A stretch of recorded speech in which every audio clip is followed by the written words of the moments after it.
Good afternoon and welcome back to the 2021 Fairfax County Housing Symposium. This hour, we'll be joined by several experts from the educational community on the topic of affordable housing, making the grade for educational success. We invite you to use the Q&A icon on the screen to submit any questions you have. We will be answering attendee questions at the end of the session, and we'll try to address as many questions as we can in the time allotted. I'm happy to introduce the moderator for this session, Dr. Ann Kress, president of Northern Virginia Community College. Dr. Kress holds bachelor's degrees in English and finance, a master's degree in English, and a doctorate in higher education administration, all from the University of Florida. Her focus at NOVA has been the role of the institution in assuring meaningful and equitable access to educational and economic opportunity, connecting students to transformational high-quality programs, building innovative industry and community partnerships, and increasing philanthropic support of student success. Dr. Kress currently serves on the boards of the American Association of Community Colleges, the Northern Virginia Technology Council, and the Northern Virginia Chamber of Commerce. Welcome, Dr. Kress. Pleased to have you with us. Thank you. I'm delighted to be here. And I'm excited about the topic that we'll be talking about today. And just a little background before I turn to our amazing panelists. So I am a Fairfax County resident. I moved here in January of 2020, just before the pandemic really shut NOVA down, along with a lot of other organizations in our community as we moved remote. But I'm delighted to call Fairfax home. When we look at our student population at NOVA, right, and we have 6 campuses at Northern Virginia Community College. We have about 70,000 credit students. When we add in our workforce students, we're over 90,000 students at Northern Virginia Community College. So we are a large institution. We are also a very diverse institution. We do not have a majority student population, but we are a minority serving college. So we're concerned about how our students are able to find their way to NOVA, how they're able to make their way through our college and find success in this community after they graduate. 91% of our students come from Northern Virginia. They come right from our service district. And so before the pandemic, well before the pandemic, we surveyed our students to see how they were faring. How are their basic needs being met within our community? We talk about food and housing and transportation and childcare.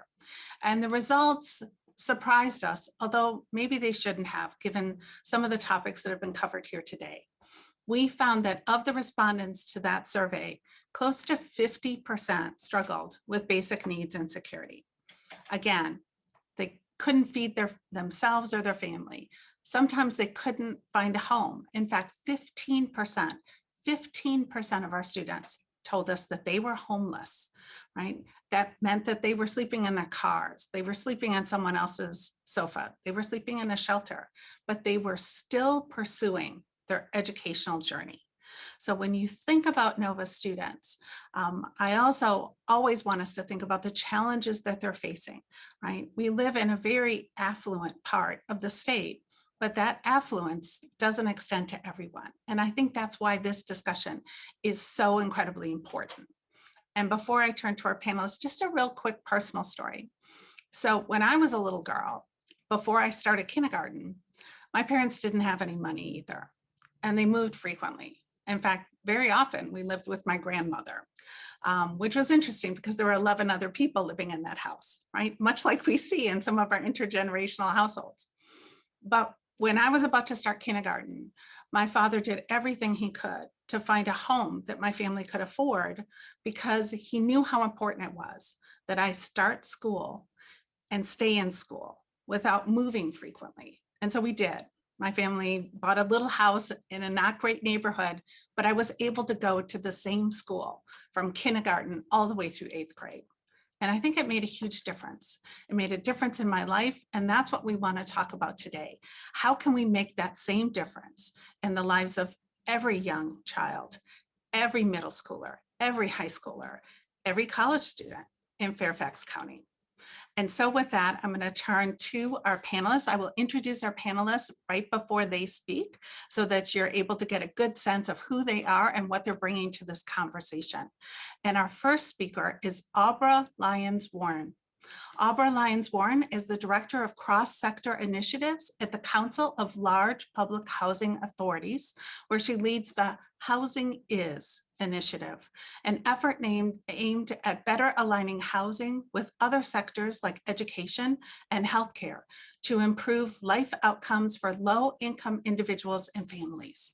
Prior to this role, she conducted analysis and advocacy for housing, education, and place-based early childhood and dual education or dual generation initiatives with the Center for Study of Social Policy and Illinois Representative Barbara Flynn Curry's office.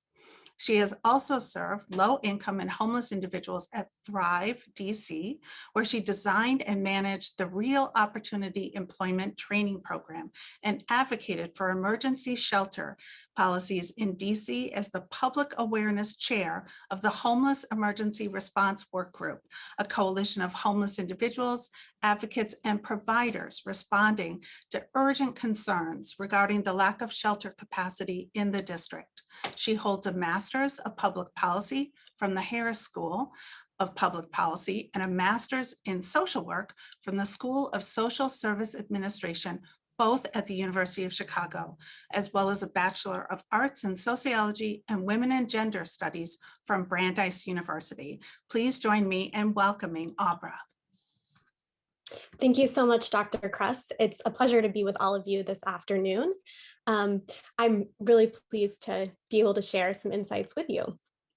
So as Dr. Kress mentioned, I'm Aubrey Lyons-Warren, the Director of Cross-Sector Initiatives at the Council of Large Public Housing Authorities.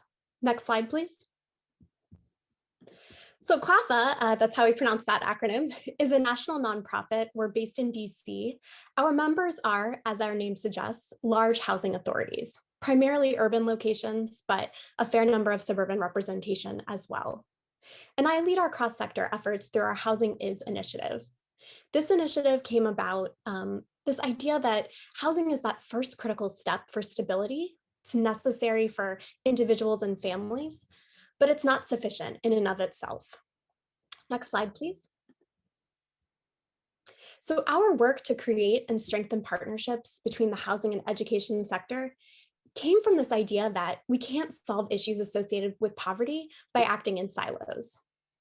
And by creating and strengthening these partnerships, we can bridge sectors and make efforts more effective and efficient. I really believe, and I've seen all across the country, that such partnerships make early identification more streamlined and therefore early response faster and more effective. None of us have enough resources, and by combining them, we can be more nimble. So the work that we do through the cross-sector efforts is from prenatal all the way up to seniors. And by that, I mean older adults, but we certainly work with the seniors in high school as well.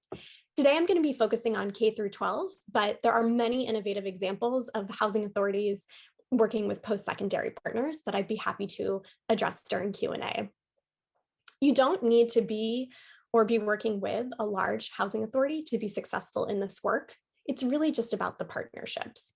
So we operate working groups, data sharing agreement templates, strategic planning workshops, TA, technical assistance. We have an annual conference this year, May 4th through 6th, virtual this year, and it's totally free, bringing together people from all different sectors to really work on this idea of merging efforts. Next slide, please. So here you can see just a little bit more about why we think that this work is so important. When we first started it, about seven or so years ago, it was really all about why you should work with housers, or why housers should work with other sectors. And we've luckily been able to move on to more about how to do this work and how to do it as effectively as possible. Next slide, please. So many of you joining us today may already know some of this information, but why do this work? Really, it's unfortunately because we know that students who are low income or experiencing poverty have adverse impacts across educational outcomes. Simply put, you're at greater risk for a lot of things that we hope won't happen. Presumably all of you are joining today because you are invested in making sure that these students, whether they're young children on up to older learners, are successful. We don't want it to be. And one of the reasons that we got involved in this work in the first place is because we didn't want to see children who are residing in assisted households today grow up and still need housing assistance of their own because they didn't have access to quality education and were therefore unable to obtain a job that pays a living wage, which meant that they could afford market rent or home ownership. So we know from current research that actually for the first time, about 5 years ago, for the first time in at least 50 years, a majority of US public school students came from low-income households. And I think, I'd really be remiss not to be quite clear in the fact that a lot of the students we're talking about are also students of color. We are seeing from research that children who are living in assisted households have higher rates of absenteeism than their peers. If you're not in school, you can't learn.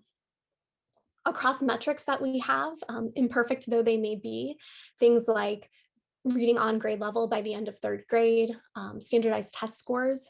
Again, research is telling us that these children, low-income students, are performing worse. We're seeing learning loss and the summer slide or summer slump, as you may have heard it called, happening because of unequal access to after-school programming and summer programming. There's higher rates of dropout for low-income students. And of course, for students who are experiencing homelessness, all of this is much worse. Next slide, please. So how can partnering with housing help? As I've mentioned, that stability is so critical. If children aren't moving around, we know that that provides additional support and translates to better educational outcomes, not just for them, but also for their peers in the classroom. Access. If you take one thing away from what I say today, it's this, that housers have access to families in ways that other systems don't. So at a bare minimum, families have an annual recertification process that they have to go through to show that they're still eligible for their housing assistance. But there's so many other touch points in which housers engage with families and therefore students. This is especially important when we think about things like that critical period between 0 to 5, when students might not be formally involved in an education process, formal education. And so when we're looking at things like early childhood education or getting parents more involved in parent-teacher conferences or other things like that, housers are able to reach those families. And when we talk about something like place-based initiatives, housing authorities can offer in-kind donations of space, which not only eliminates challenges like transportation, both timing as well as cost, but it's also meeting folks where they are. These are communities in which they're already comfortable. Next slide, please. So housers are partnering with superintendents, with principals, with after-school and summer programs. They're strengthening their relationships, they're sharing resources, and all of this is helping children achieve better educational success. For long-term impacts, we're also seeing multiplier effects like reduced incarceration rates, reduced unplanned pregnancies, increase in the strength of the labor force, and increasing economic stimulation. Next slide, please. So here's just kind of reiterating some of the different education buckets that housers are working in. Next slide, please. This is by no means an exhaustive map, but here are some examples of some particularly innovative practices that are happening across the country with housers and education partners. I don't know if you have the ability to chat, but would love to hear from folks about what communities you're coming from, particularly if you're outside of Virginia. Probably have exciting examples of organizations doing cross-sector work in your community. Next slide, please. So hopefully you can see this, but here are just some examples of work that housing authorities are doing with their education partners. In Akron, Ohio, for example, they have a really fantastic program, home visiting program to address maternal depression, which was something that a community needs assessment revealed was a big issue for their residents. Right here in Fairfax County, there's fantastic trauma-informed care initiatives happening, both for residents and staff. In Durham, North Carolina, they have a really neat robotics summer program, really targeting STEM for their younger residents. And in Vancouver, Washington, they have a model partnership with Vancouver Public Schools to very efficiently locate families that are experiencing homelessness and then target vouchers to those families so that they can have stable housing. Next slide, please. So maybe you're at the beginning of your work. Maybe you feel that you already have some strong partnerships in place. But a few years ago, we did a publication on exactly this topic. So I would encourage you to go and check that out, www.clafa.org/elements of success. Next slide, please. And when today's symposium is over and you go back to your organization, your team, your staff, here's a set of questions for you to really think through how this can be mutually beneficial for you and folks that you might want to partner with. Or perhaps if you're already working together, this is a list to help refine that for you. So I believe these slides are being shared. They may already have been done so, but you can also take a quick screenshot of those questions. And then next slide, please. So again, thank you so much. I know that we're going to be holding questions until all of the panelists have had a chance to speak, but I'm pleased to have been able to join you and happy to discuss anything further. Thanks so much. Dr. Kress? Thank you so much, Abra. That was incredible. And I think as somebody who's worked in cradle to career partnerships before, I really want to underscore the importance of stable housing to those early childhood education years. You know, I'm sure folks in the audience already know this, but the ability of young children to read on grade level by third grade is one of the strongest predictors of high school graduation. And so any disruption in those early years really does impact that continuity of learning. So thank you for bringing that message home. And we will take questions, so feel free to write your questions in the Q&A box and we'll take them after all of our amazing panelists. And next up is Eric Mary Bojack. And Eric Mary Bojack is the Executive Director of the Center for Real Estate Entrepreneurship at the George Mason University School of Business. He serves as a commissioner of the Fairfax County Redevelopment and Housing Authority and as a board member of the Northern Virginia Affordable Housing Alliance. He is a real estate professional himself with over 25 years of experience in all facets of commercial and residential properties, working with private sector real estate investment funds. Prior to joining George Mason, he also taught at the Graduate Real Estate Program at the Kogut School of Business at American University, where he earned his MBA in Finance and Real Estate in 1993. Thank you very much for joining us, Eric, and please join me in welcoming him. Thanks very much, Dr. Kress. Can you hear me okay? Yes. All right, thank you. Again, thank you for that introduction. Again, my name is Eric Murray Bojack. Maybe for those of you that don't know the center here at George Mason, so we are the university's platform for real estate education, as well as a forum for collaboration around real estate and built environment issues. And housing is really close to our interest. And I'd like to echo the thanks this morning for the partnership with Fairfax County to be able to host this Fairfax County Symposium with the RHA and Fairfax County. Next slide, please. So I'd like to start by just defining higher education as a path to increase skills and income and as a way to afford housing. A lot of these statistics are known to a lot of you. You know, that first box says that if you have a bachelor's degree in your 20s, you're likely to earn more, about $43,000 a year compared to $25,500 for a high school diploma. Thus, you're 3.5 times less likely to be in the, below the poverty rate if you only have a high school degree versus if you have a bachelor's degree. And, you know, to tie both economy and education and health together, if you have a bachelor's degree, you're 47% more likely to have health insurance through your job. And not only do you have health insurance, but your employer contributes a lot more to your health coverage, and therefore you're likely to be healthier outcomes as well. Next slide, please.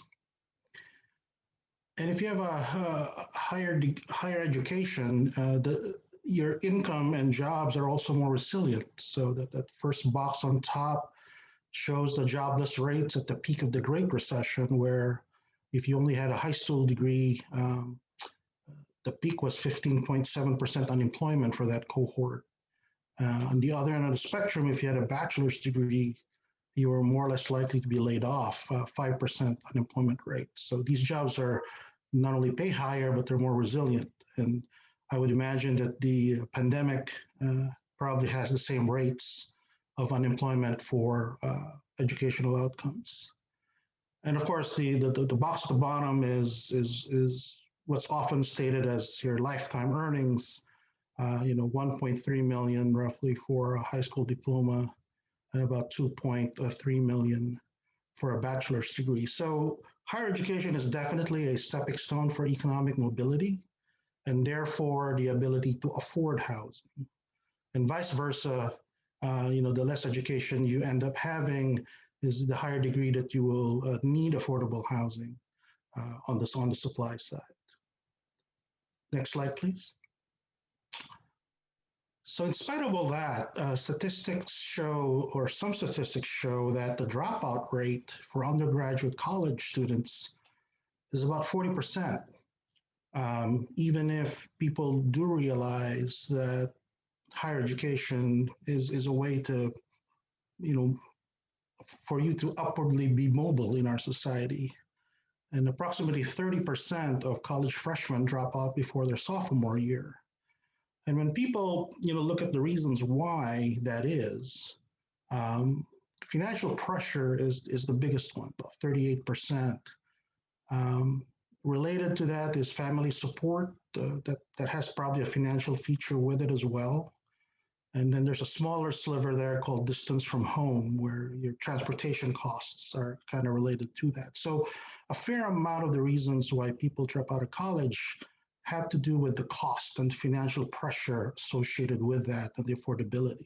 Next slide, please.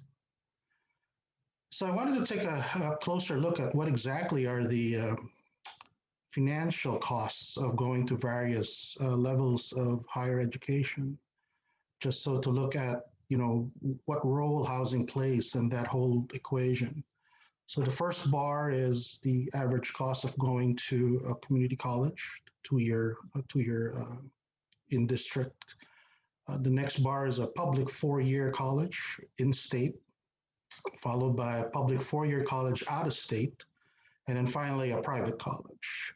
So as you can tell, the first two bars, the community colleges and public four-year universities in state like Mason and like Nova, are the most affordable ways to get a associate's or a four-year college education. So looking within these bars, the blue portion is tuition, and then the light blue portion is room and board, and then the orange portion is transportation. So if you'll notice, going to a community college or a four-year state college in campus, room and board and transportation are much larger costs of your overall college experience than it is with the other forms of higher ed. So housing becomes a critical portion of the financial pressure that students feel, and therefore affect the way they complete or graduation rates for these educational institutions. Next slide, please. And so a lot of surveys kind of bear that out, right? So there was an informal, not an informal, but a small survey at Mason done by a graduate student for her degree in 2015. And her survey revealed that half of 300 students surveyed indicated they knew somebody who was either homeless or had experienced homelessness while attending George Mason.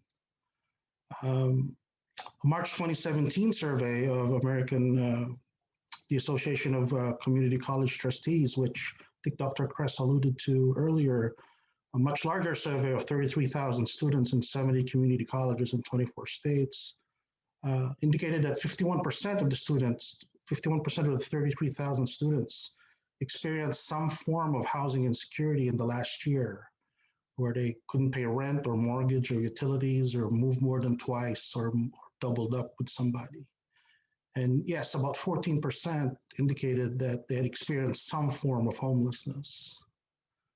Next slide, please.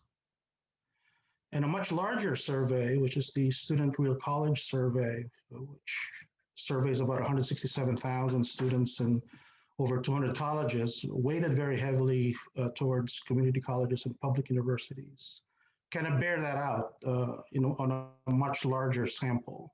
So the first column are two-year colleges or community colleges. This does confirm, again, 50% of the students experience some form of housing insecurity. And with four-year public colleges, 35% experience some form of housing insecurity. So it's a big factor in these students' lives as they try to finish their degree to be able to climb up the mobility ladder of our society. So it comes as no surprise that community colleges and universities are at the forefront of some of the innovative ideas of how to address this issue of unaffordable housing for university students. Next slide, please. So I'm going to cite just some examples that across the country. So I'm going to focus on housing production. There's lots of interventions that people can do.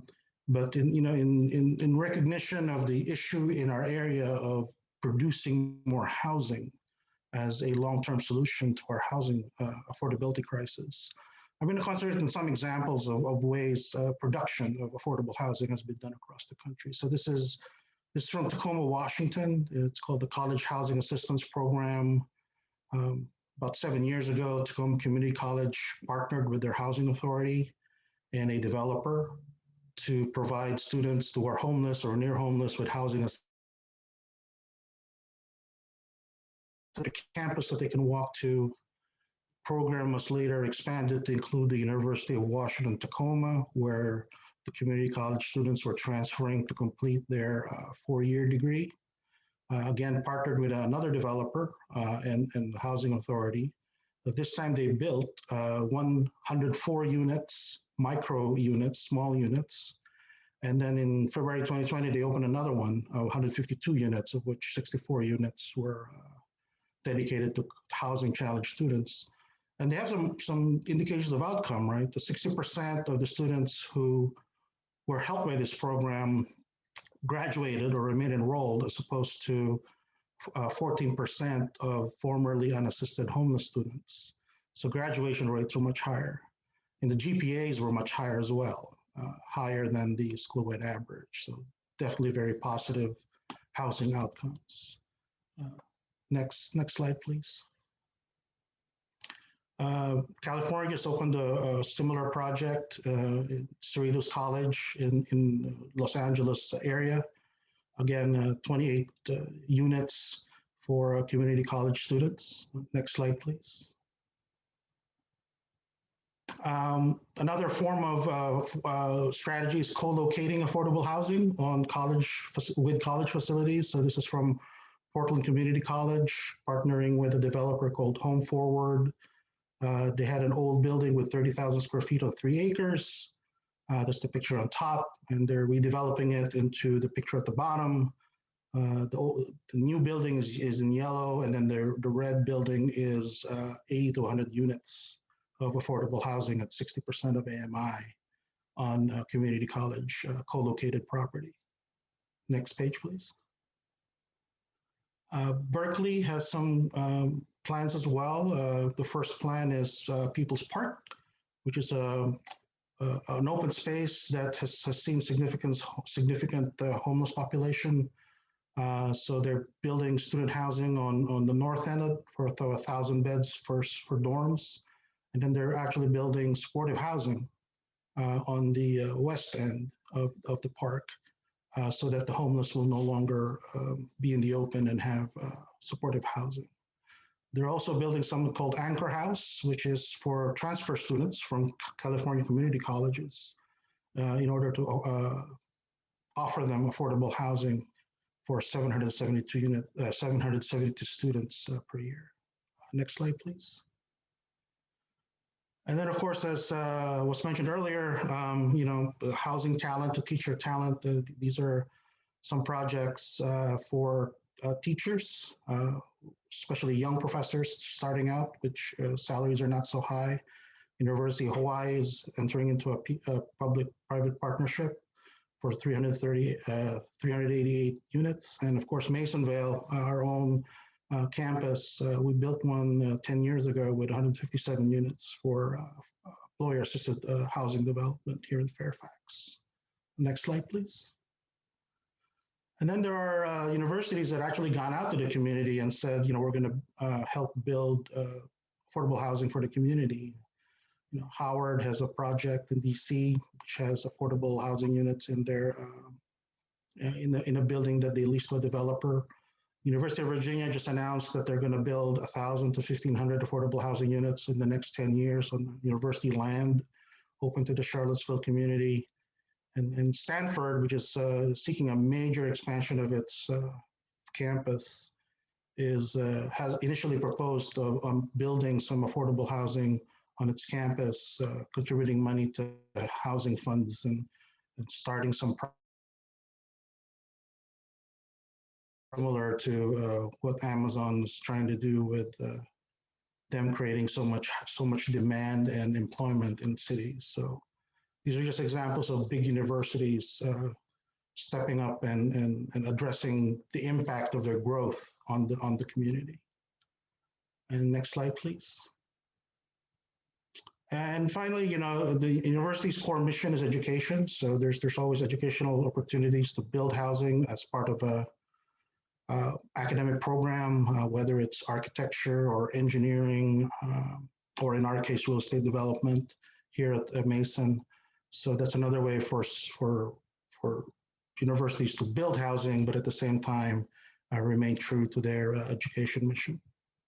So hopefully it's just a snapshot of some of the platforms that people are doing to produce housing in the context of higher education. Thank you. Thank you so much, Eric. And just to amplify a couple points that you raised, in case anyone wasn't following the math, essentially every additional year of higher education is going to add a little bit more than $200,000 to lifetime earnings, which is considerable. And then while you were talking, I was reflecting, when you look at the Real College survey data, which is the survey that Nova participated in, when you disaggregate, for example, housing insecurity, you see that students without children, 37% of the respondents indicated housing insecurity. Students with children, it was 49%, so 12 points higher. And that, I think, really speaks to the discussion that we're having here today. So thank you so much. Now I will turn to our last speaker before we take your questions. And our last speaker is Carrie Wilson, who has been CEO of Cornerstones, formerly Restaurant Interfaith, since February 2001. Has 35 years of experience in health and human services advocacy, public health policy, and nonprofit management. Cornerstones exists so that individuals and families in the Dulles Corridor who are homeless, isolated, or living in poverty can access resources that offer stability, empowerment, and hope for healthy and connected lives. Cornerstone's signature approach, working in purposeful and targeted partnerships, brings together people and strategies from multiple sectors to harness and target expertise and resources for greater community well-being. Prior to joining Cornerstones in 2001, Carrie was National Vice President for Governmental Relations and Public Policy for the American Cancer Society. She has been a champion for affordable housing and co-chairs the Fairfax County Affordable Housing Advisory Committee, which recommends strategy for advancing affordable and workforce housing. In addition to serving on the boards of the Dulles Regional and Greater Reston Chambers of Commerce, she served as the treasurer of the Meyer Foundation and currently serves as treasurer on the board of the Virginia Nonprofit Leadership Council. Please join me in welcoming Carrie. Thank you so much. It's such a pleasure to be here and to join you all. And I think if you could go to the next slide, you've heard a little bit about Cornerstones. I think everything about this symposium today and what we've heard and the importance of thinking about housing as intertwined and connected to everything else about how we build and strengthen our neighbors and communities. And I'm so proud to work with an organization that has been doing that for 50 years, serving more than 16,000 families, nearly 5,000 children each year. Next slide, please. So this slide is from the 2019 Human Services Needs Assessment, and really, again, demonstrates, I think, what we've heard all throughout today's symposium, that nonprofit human service organizations like ours may come in, and we're an affordable housing provider, and the importance of that accessible housing. But without all these other supports and thinking about healthy people and how we connect communities, how we help people build assets, access childcare, and all the education opportunities we've talked about, really, you're really just facing a wall if you don't look at this, because this is what all families need. And I don't know about you all, I thought Supervisor Walkinshaw's comments this morning when he shared that, he pays the same for a mortgage on his home with all the privileges and rights of, to be able to deduct his taxes as the average cost of a 2-bedroom rental, $2,200 a month for someone who perhaps even a single mom with 2 children who's earning, she even gets $15 an hour, which is what we're striving for, right? For a new minimum wage. That still means only $2,600 a month of take-home pay, which leaves $400 for childcare. And, do the math. This is so important. And that's why organizations like mine exist, to kind of help and walk people through figuring this out. Next slide, please. I'm so proud. I'm also a Fairfax County resident, have heard so much throughout the day about the studies and the research that has been done, including some of these on this slide. But I think what's important about this is that we all know that opportunity begins at home, right? Teachers know that children learn better and are more likely to graduate and see the kind of success we've just heard about if they live in a stable, affordable home. Next slide. And again, Fairfax County has really taken a lead across the nation, both the school system and our county government, in also saying that opportunity matters, and how do we bring that in everything, whether it's in housing or education. And I was so proud of Chairman McKay, who has taken that One Fairfax and worked, and now with a new task force is recommending some of the things we've heard today that are going to ensure that we see the impact for particularly families who have always faced racial and structural racism and institutional barriers. Next slide. This slide talks about the ways, and again, we've heard it, in which affordable housing is really a platform for well-being in our community. I loved hearing Victor talk about he's an economic development geek, and he really loves that. Well, you can't do that without thinking about housing types across the region, or thinking about what it means to have inclusive and diverse communities. Cornerstone's housing scattered site. We help people move into established neighborhoods where they can become part of the community. But important for this session, I think, again, what we've heard already from Dr. Kress and my colleagues here on the panel, this affordable housing is a key platform for family well-being. Without stable housing, the families are stressed, children won't be able to learn. And these are the things that we've identified in the county with the successful children and youth policy team that we integrate with housing. Next slide, please. So much of the talk this morning, particularly about One Fairfax, looked at the issues, and we know that the decisions we've made in the past and even today are decisions that have promoted and racism, structural racism, and that these fall disproportionately on people of color. And I see that in shelters and in our work in foster care, and all the work that happens disproportionately impacting African Americans and other people of color. And it's no different in areas of education and the things that we know, early childhood, parent engagement, being able to access are all critical to success. But if you're a family who is struggling to make ends meet, if your teenager is having to go to work to help support the family to put food on the table, or if you don't speak English at home, those are real barriers that prevent you from getting the most out of educational opportunity. Next slide, please. And so we hear a lot about those barriers, but I thought I would share with you just some results, and these are survey results that we are just getting back, so there's more to come. But we spoke with residents of Fairfax County public housing and those who live in private market affordable housing in Herndon and Reston just last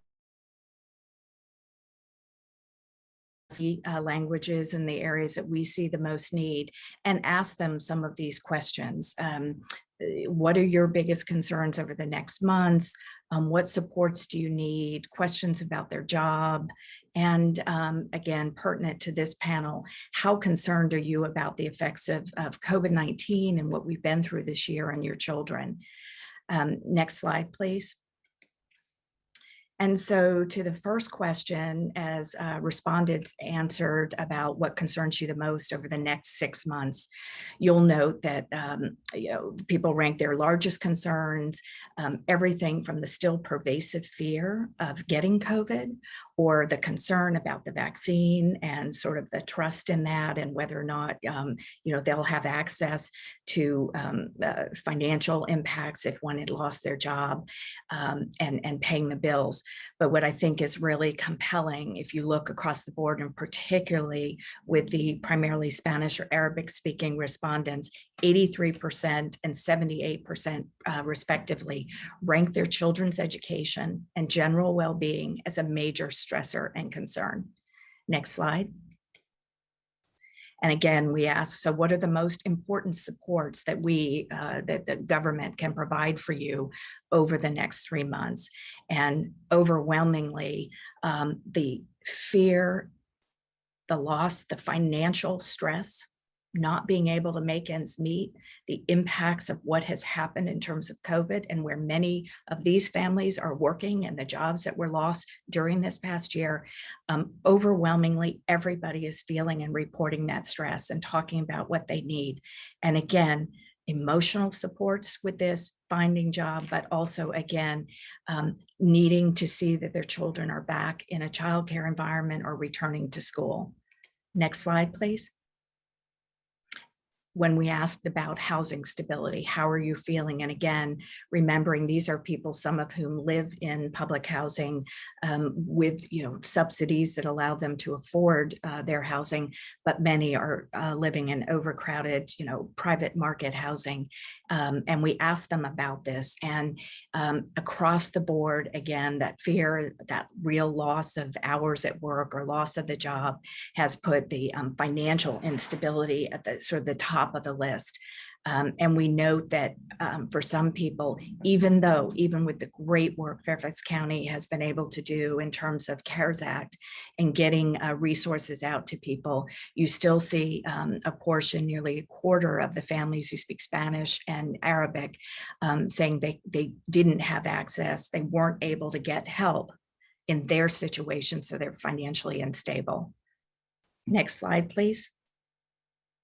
And then finally, on this slide, we ask the question about issues that we've all talked about today in terms of health, as not just physical health, but mental health and well-being and connectedness, but also in terms of where their children are. So we asked people on the how did they feel about the effects of COVID-19 on their children's education, learning loss, how they've been at home. Will they succeed? An overwhelming number of Spanish and Arabic respondents, again, 72%, 79%, said they worry about their children most of the time or often. And then when asked them how they felt this situation with school had impacted their children's health and well-being, again, the respondents felt nearly half of them said their children had been negatively impacted by what we were doing. What you see across the board in some of these are not only what our community members are dealing with in their lives, but also, if you note some of the responses, for some respondents who do have English or may have, so may be more connected, and some who did self-identify as white, their concerns or issues were somewhat mitigated or less than people of color. Next slide, please. And I wanted to highlight this because of what Abra and Eric had talked about as we talk about getting our economy back on its feet, and youth and young adults particular.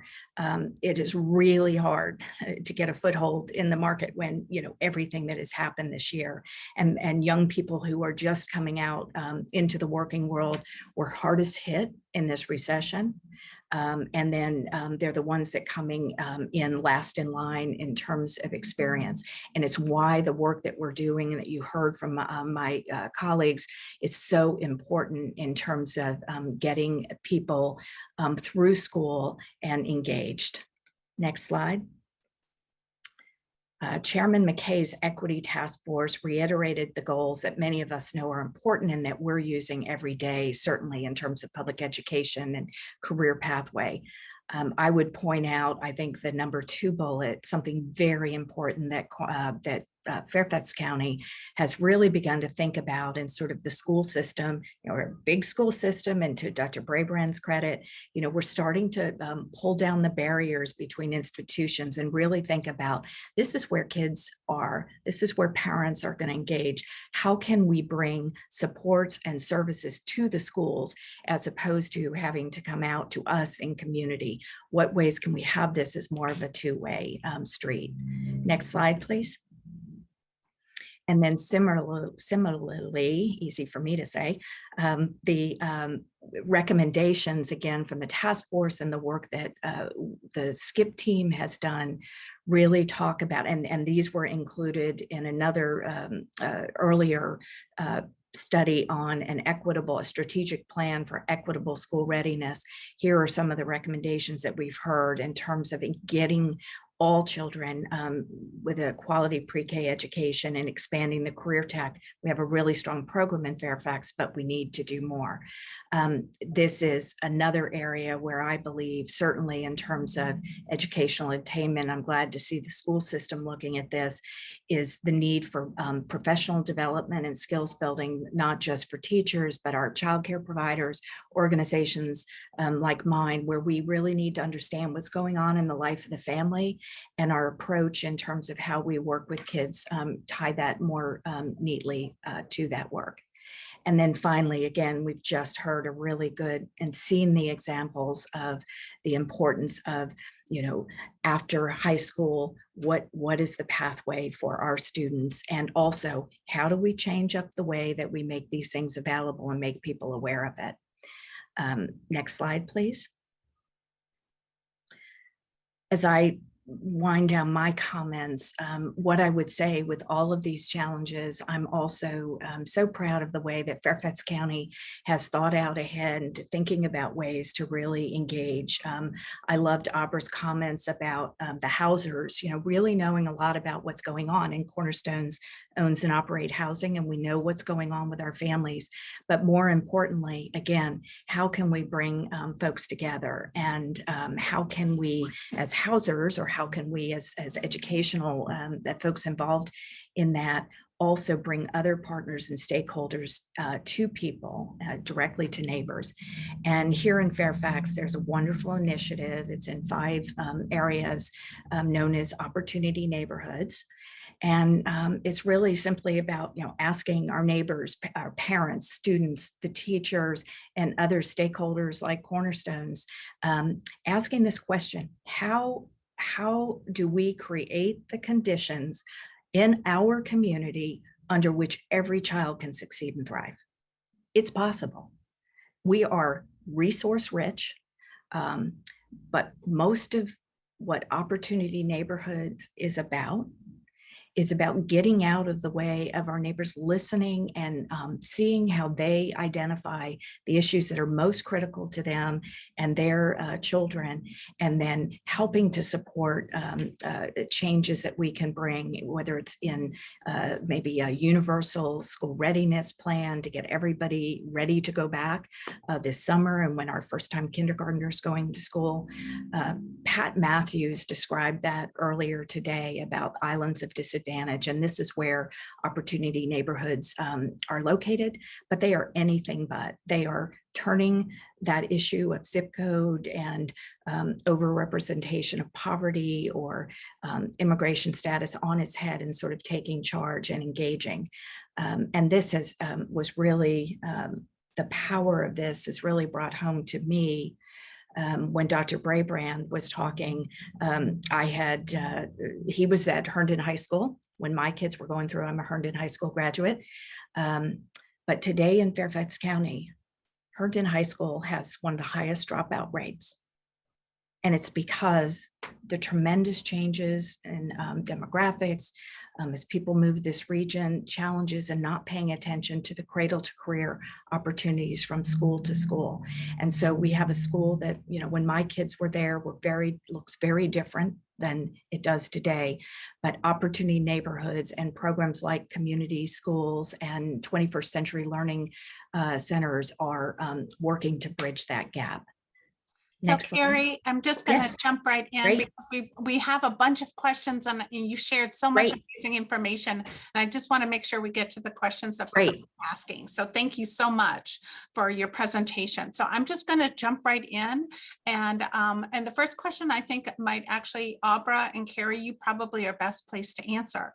And it is that knowing that the majority of families in need or eligible for federal housing assistance don't often receive it because of underfunding at the federal level, what ideas do you have for connecting low-income families with better early education or two-generation, dual-generation programs? So whomever wants to take that. And I can jump in, and then I'm sure Carrie has thoughts too. Yeah, so I do think we need to see an investment from the federal side. I'm cautiously optimistic about the renewed interest in child tax credits and other sorts of permanent supports. But yes, I think also looking at the city and state level as more places implement universal pre-K programs. Hopefully we'll see an increase in that. And then I think looking at other community-based organizations, whether national or otherwise.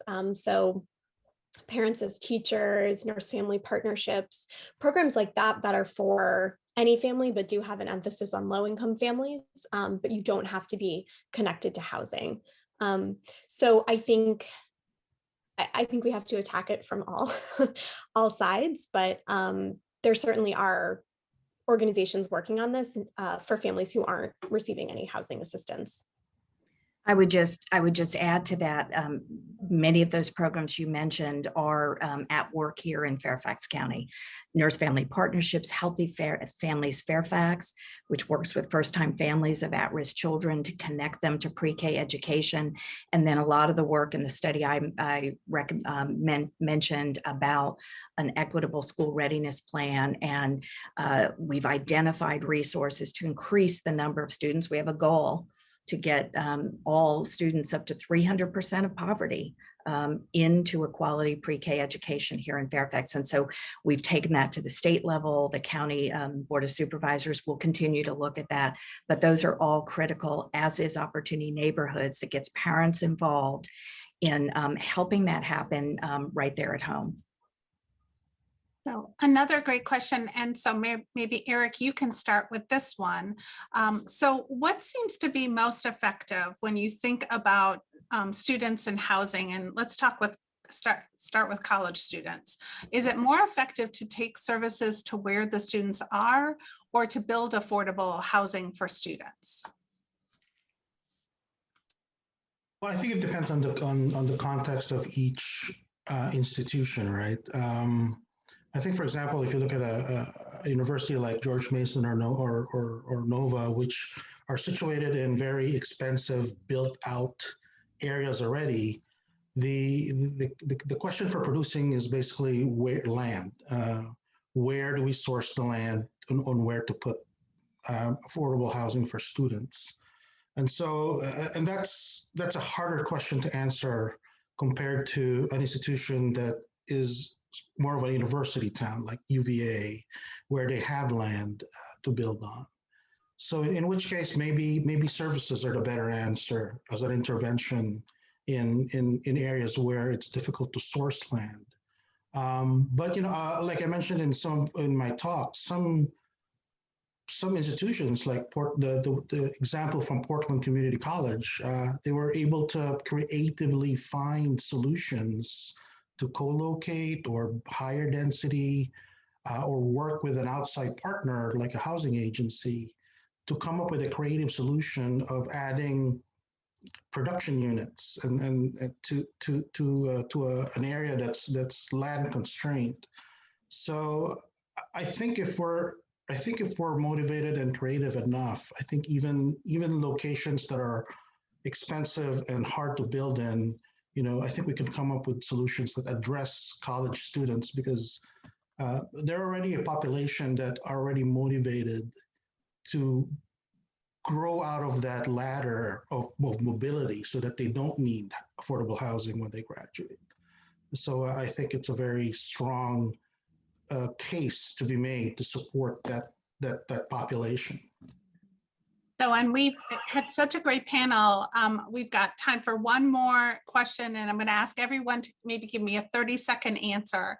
And it is around some of the data that Carrie presented on the pandemic. So when you look at that data, when you look at the impact of pandemic on learning and on housing, what is one thing that you would recommend that we think about to address the needs that were presented? And Carrie, it was your data, so I'm going to start with you. Well, again, I think part of that is the steps we've taken to make sure parents stayed connected throughout the pandemic, getting resources to help kids, MiFis and all the work that's been done, and then now walking with them as they get back into school to prevent learning loss, and that's tied to housing. Right. Aubrey?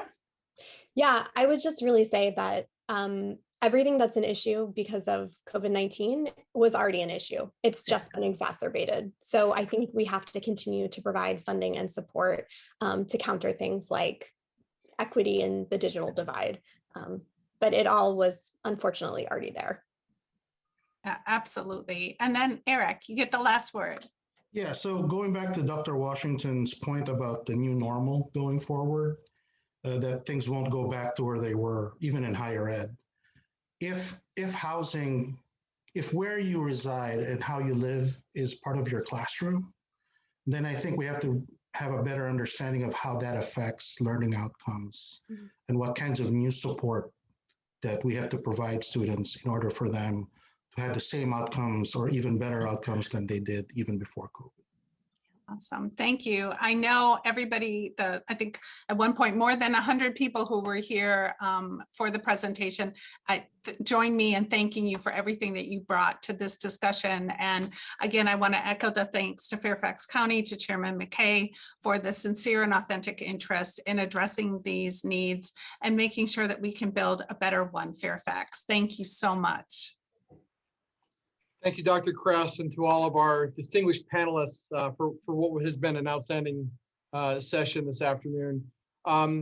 We realized there was a lot of questions. If we were unable to get to your question, again, please feel free to email that to rha@fairfaxcounty.gov.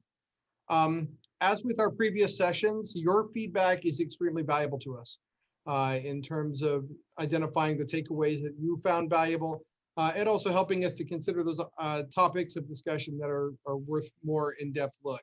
So you will find in your chat a link to the feedback survey for this session. Additionally, you'll find the link for our next session scheduled to begin at 2:45. That final session of the day is titled Affordable Housing. It's everyone's job.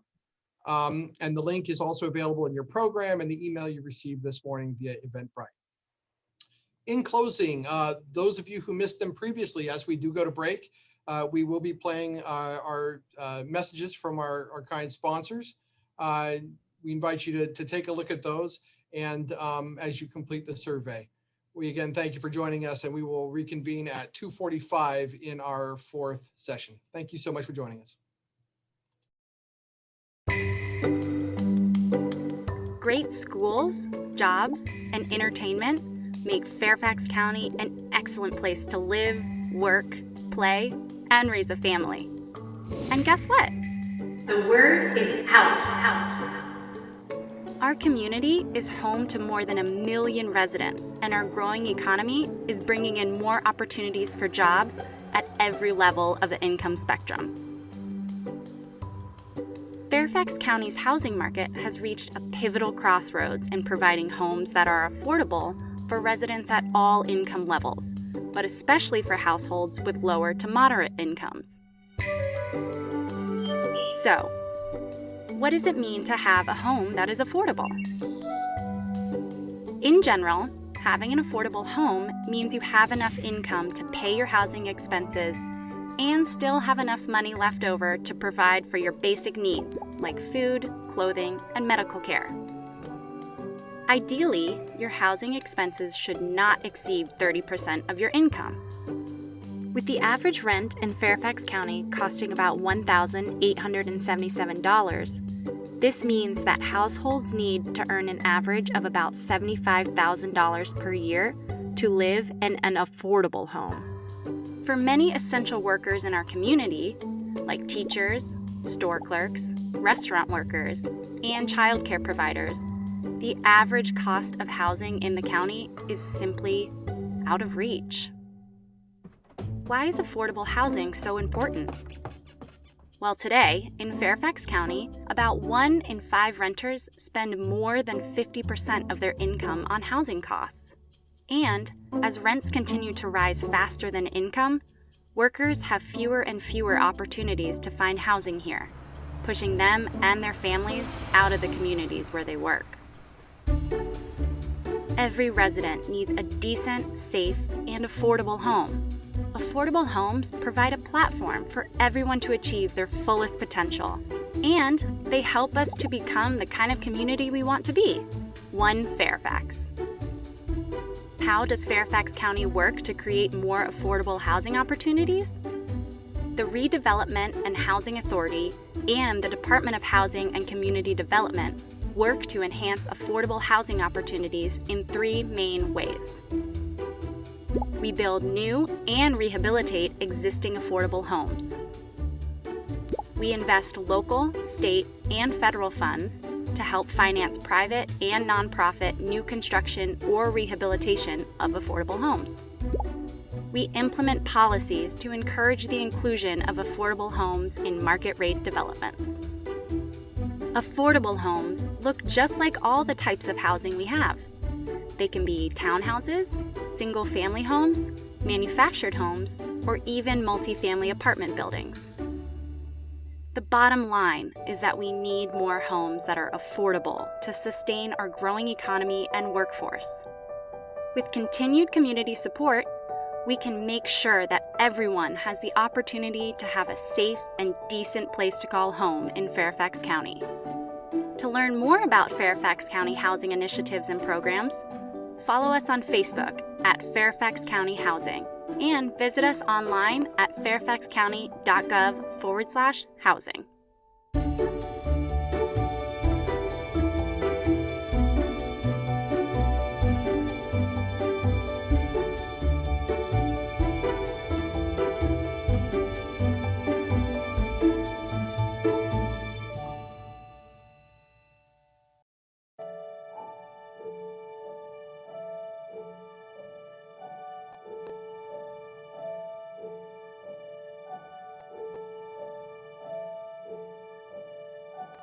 Home is where I live near my friends. Home is where I can get to work on just one bus. Home is where I can afford the rent and the birthday presents. Home is where the kids can play outside. Home is a dinner table and a family around it. Home is a place that's just the way I left it. Home is where we grow up. Home is where our futures start.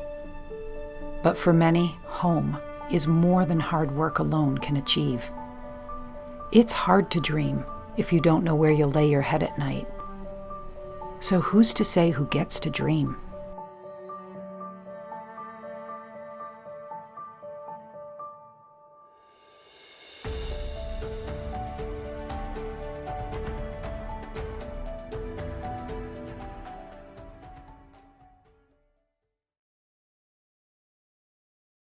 Hi, I'm Ryan Mclaughlin, CEO of the Northern Virginia Association of Realtors. Our organization represents over 12,000 real estate professionals in the Northern Virginia and Metro DC region. Housing the residents of the community is what our Realtor members do. Our members devote themselves to helping people make Northern Virginia their home. We understand that secure, sustainable housing for all is the foundation of a thriving community. And we know that homeownership brings substantial social benefits for families and communities. This year, NVAR has supported proposals to expand opportunities for homeowners to build and to utilize accessory dwelling units on residential properties in Fairfax County and the City of Alexandria. These dwellings have the potential to incrementally increase the supply of homes by leveraging existing housing on already developed land. At the state level, we've worked on legislation to provide financial incentives for law enforcement officers, firefighters, emergency medical services personnel, and teachers to purchase homes. And with the advent of the pandemic, much of our state legislative focus has been on preventing renters from losing their dwelling as a result of financial hardship. At the national level last year, Realtors made housing affordability one of the association's top advocacy priorities and hosted a policy forum aimed at tackling the issue. The availability of affordable housing is critical to all of us who live and work in this region and to the economic future of Northern Virginia. According to the National Association of Realtors, our country is facing the lowest inventory of homes since they began collecting the data in 1999. And since 2012, homes have become less affordable. NAR's 2020 survey of Northern Virginia home buyers and sellers showed that the median income for buyers in our region was $165,000. NAR's data last year also showed us that for households in the region with income levels of $100,000, only 36% of available housing inventory was affordable. And that's 4% lower than the previous year. For households earning $50,000, only 6.3% of available homes were affordable. And that's why today's conversation is so significant for our region's future. We value our long-standing partnership with the George Mason University Center for Regional Analysis to study economic trends and their impacts on residential real estate. We do this not only to help our members serve their clients, but also as a resource to the community. Realtors are champions of the American dream of homeownership, but they are also advocates for the importance of sustainable housing for all. And integral to that mission is our commitment to fair housing, which is embedded in the Realtor Code of Ethics. It's one of the things that sets us apart as real estate professionals. Working together to educate members of the community, elected officials, and the media, it's critical to creating positive change. We're dedicated to being a part of the solution that keeps Northern Virginia at the epicenter of innovation. NVAR and our Realtor members have been the guiding influence to Northern Virginia's region for over 100 years. As we celebrate our centennial this year, we remain dedicated to serving the housing needs of all who wish to call Northern Virginia home and to helping foster affordable, accessible, inclusive, and thriving communities.